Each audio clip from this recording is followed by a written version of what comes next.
So ayan mga kasolar, meron akong ibabahagi sa inyo. Ito dapat alam niyo to para hindi kayo naguguluhan, no?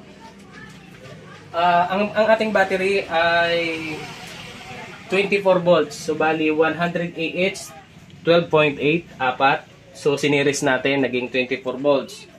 So 24 volts. Pag sinabing 24 volts, nandito tayo sa range na 25.6 volts.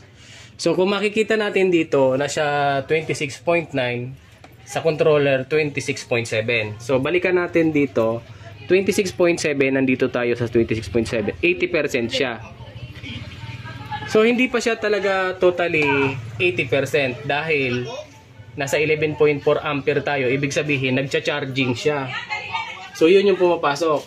Pero once na pinatay natin yung charging, so tingnan natin, napatayin ko yung charging. Yung 26.7 na nasa 80 to 90%, once na pinatay ko ang charging, kung makikita ninyo, tingnan nyo ha, babagsak siya, babalik siya sa 26 point. So ibig sabihin, hindi pa talaga pumapasok lahat-lahat sa battery. So ayan, binuhay uli natin. So tataas uli yan.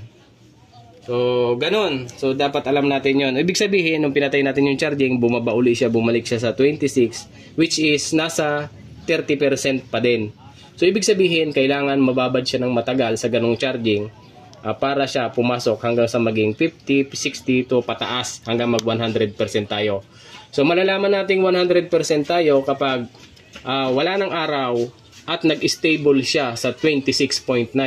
So kapag nag-stop siya sa 26.9 na wala ng charging, ibig sabihin fully charged yung ating battery. So yung guys, dagdag kaalaman, yun lang maibagi ko sa inyo para aware kayo at alam nyo kung paano nyo gagamitin yung ating batteries. Alam natin kung hanggang saan tayo magtitipid.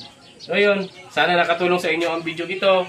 At kung nagustuhan ninyo, maaaring paki-like and subscribe. And then, paki-hit na rin ang notification bell para lagi kayong updated sa mga video, sa mga tutorial na ilalabas ko. Para naman, nang sa ganon, makatulong sa inyo, magkaroon kayo ng idea sa mga ganitong setup.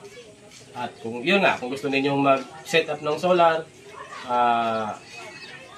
i-message nyo lang ako dyan sa baba at bibigay ako ng mga ganitong setup o kahit na anumang setup o meron tayong mga package niyan. So yun guys, pakishare at para marami tayong matulungan nang sa ganon marami pa ang kagaya natin na solarista. So yun, maraming salamat sa inyo.